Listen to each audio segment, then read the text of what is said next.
उन सब पे एक तरीके से आधिपत्य जो है वो अडानी ग्रुप का ही है। और तमाम राज्य सरकारों ने जो एग्रीमेंट्स किए हैं वो अडानी ग्रुप के साथ ही हैं।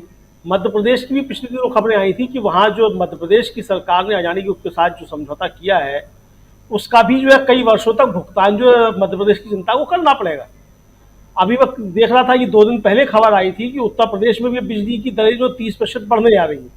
तो जाहिर सी बात है कि एक तरफ हमारी सरकार जो है वो, हमारा कोयला मंत्रालय ये विज्ञप्ति जारी करता है कि देश के अंदर कोयला भंडार की कोई कमी नहीं है।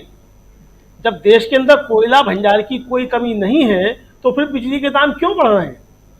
बाहर से कोयला मंगाने की राज्यों के ऊपर जो है वो धौंस धमकी क्यों दी जाती है कि आपको 10% कोयला जो है वो विदेश से मंगाया हुआ खरीदना होगा? तो ये साफ इशारा करता है कि कहीं ना कहीं कुछ दाल में काला है, या पूरा दाल जो है वही काली है, चूंकि मामला कोयले का है। और राजीव जी, कहावत है कि कोयले की दलाली में हाथ जो है वो सबके काले होते हैं। मतलब कोयले की कोठरी में जो भी आता है हाथ उसके सबके काले होते हैं, चाहे वो कोई भी हो। अब मैं ये नहीं कहता कि वो कौन गया कौन नहीं गया, लेकिन इस कोयले की कोठरी में जिसका भी हिस्सा है या इसके नजदीक जो भी है उसके हाथ निश्चित तौर पे काले तो हैं। अब राहुल गांधी अगर साफ तौर पे नाम लेकर के कह रहे हैं कि किसके हाथ काले हैं, तो ये राहुल गांधी कह सकते हैं, उनके एक राजनेता हैं, उनके सबूतों के साथ बातें कर रहे हैं।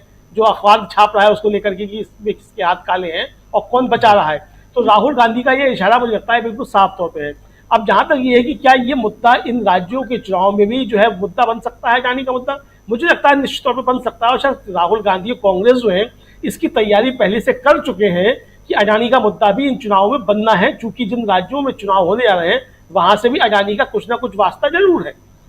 तो अभी जो 2 या 3 दिन पहले जो कांग्रेस ने पोस्टर जारी किया था कि छत्तीसगढ़ को मैं कांग्रेस को वोट दें और अडानीगढ़ बनने, छत्तीसगढ़ को अडानीगढ़ बनने से बचाएं, यानी कि साफ साफ जो है अडानी का मसला इन राज्यों के चुनाव में भी बन चुका है और आगे तक कांग्रेस इसको लेकर के जाएगी। और आज राहुल गांधी ने जिस दृढ़ता के साथ कहा कि हाँ हम निश्चित तौर पे इसकी जांच कराएंगे, क्यों नहीं कराएंगे, तो ये साफ साफ इशारा करता है कि ये मामला दबने वाला नहीं है और ये मामला बहुत आगे तक जाएगा, चूंकि ये देश की अर्थव्यवस्था के साथ और देश की आबादी के साथ जो है उसका एक तरीके से जेब काटने का मसला जो है ये है। कुल मिलाकर के आप जो छोटे से छोटे उपभोक्ता की जेब से भी अगर 2 रुपया यूनिट भी अगर आप जो है वसूल रहे हैं, अतिरिक्त वसूल रहे हैं, तो ये कितना जाकर के बैठता है, ये एक बड़ा मसला है। मुझे लगता है ये एक गंभीर मसला ये निश्चित तौर पे जाकर के बनेगा।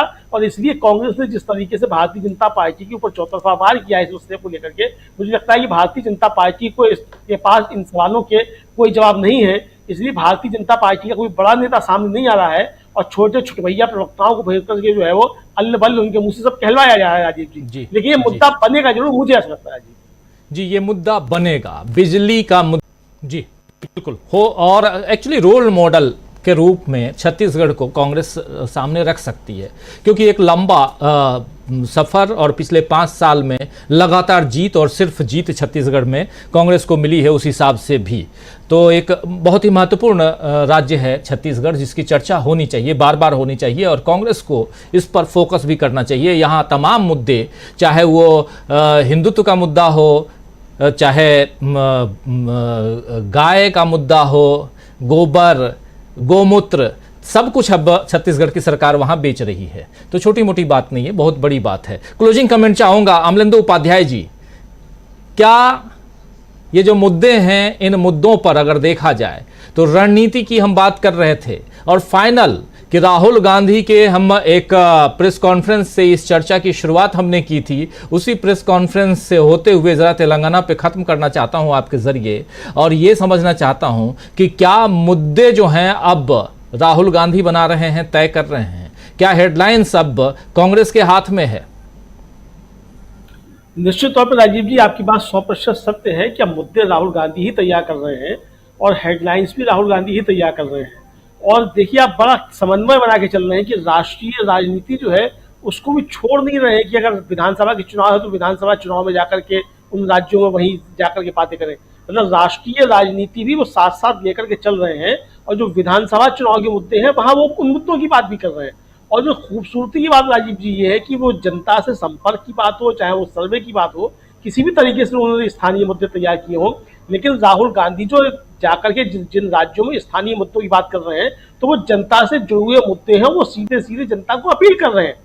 जबकि भारतीय जनता पार्टी के जो नेता जाते हैं तो वो जाकर के जो है वो ऐसे मुद्दे उठाते हैं जिसका आम जनता से कोई लेना देना नहीं है, और वो कहीं ना कहीं सांप्रदायिक विभाजन की नीतियों पर जाकर के बात करती है भारतीय जनता पार्टी। यानी भारतीय जनता पार्टी को अभी भी भरोसा ये है कि सांप्रदायिक आधार पर विभाजन करके भारतीय जनता पार्टी चुनाव जीत सकती है, जबकि राहुल गांधी जिन मुद्दों की बात कर रहे हैं वो जनता से जुड़े हुए मुद्दे हैं, और जिस पे चल करके सरकारों का असली काम यही होता है कि वो जनता की समस्याओं को हल करें और एक कल्याणकारी राज्य बने।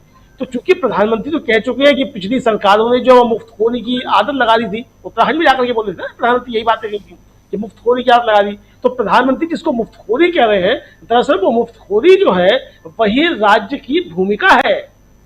स्टेट किस लिए है? स्टेट इसीलिए है कि वो आम जनता की समस्याओं को हल करे और सारे नागरिकों का जीवन जो है वो खुशहाल हो। राहुल गांधी जो नीतियां बना रहे हैं, जिन मुद्दों की बात कर रहे हैं, वो जनता का जीवन खुशहाल बनाने की नीतियां हैं, और प्रधानमंत्री जिन मुद्दों की बात कर रहे हैं वो जनता को बदहाल बनाने की हैं और उनके खास मित्रों को खुश करने वाली नीतियां हैं। इसलिए मुझे लगता है कि चाहे वो राष्ट्रीय राजनीति हो और चाहे तेलंगाना हो, दोनों जगह ये मुद्दे हावी रहेंगे। और राहुल गांधी जिस तरीके से तेलंगाना में जाकर के वहाँ केसीआर की सरकार के भ्रष्टाचार की बात कर रहे हैं, लगातार वहाँ प्रहार कर रहे हैं, और आज भी एक जो है बीआरएस के पूर्व विधायक और एक जिला पंचायत के अध्यक्ष जो है वो वहाँ बीआरएस छोड़ करके कांग्रेस में शामिल हुए राहुल गांधी के वहाँ पहुंचने से पहले ही। तो ये साफ बता रहा है कि तेलंगाना में भी राहुल गांधी जो है वो पहुंचे हैं, और तेलंगाना में अब बहुत तेजी के साथ बढ़ रहे हैं। जो आपने सवाल किया था, ये मतलब लोग ये कह रहे थे वो पहले चले गए वहाँ, अभी जाना चाहिए था छत्तीसगढ़ या, तो राहुल गांधी समझ रहे हैं कि छत्तीसगढ़, मध्य प्रदेश और राजस्थान, यहाँ तो कांग्रेस मजबूती के साथ है ही,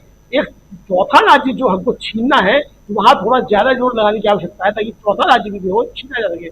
इसलिए राहुल गांधी वहां पहले पहुंचे हैं कि चौथा राज्य जो छीनना है और कांग्रेस की झोली में लाना है। जो राहुल गांधी कह रहे हैं 5 राज्य जीत जा रहे हैं, वो 5 राज्य पूरे हो, इसके लिए राहुल गांधी जो है वो तेलंगाना पे भी ज्यादा जोर दे रहे हैं, समय से पहले जोर दे रहे हैं, बाद में भी जाएंगे। बिल्कुल बिल्कुल, चुनाव का वक्त है दोस्तों, और अगले महीने 7 तारीख से चुनाव की शुरुआत होगी। आपके सामने आपके चीफ मिनिस्टर ने भी वायदे किए हैं। दलितों और आदिवासियों को उन्होंने जमीन देने का वायदा किया था।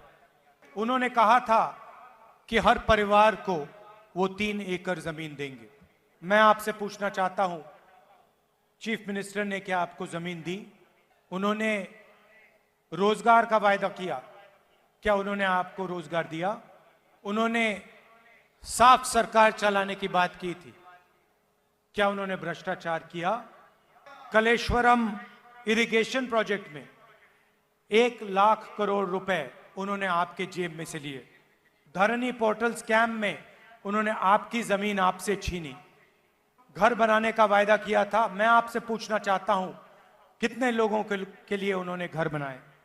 कर्जा माफी का वायदा किया था, कहा था कि 1 लाख रुपए तक कर्जा माफ करेंगे। किसका कर्जा माफ किया? आप बताइए।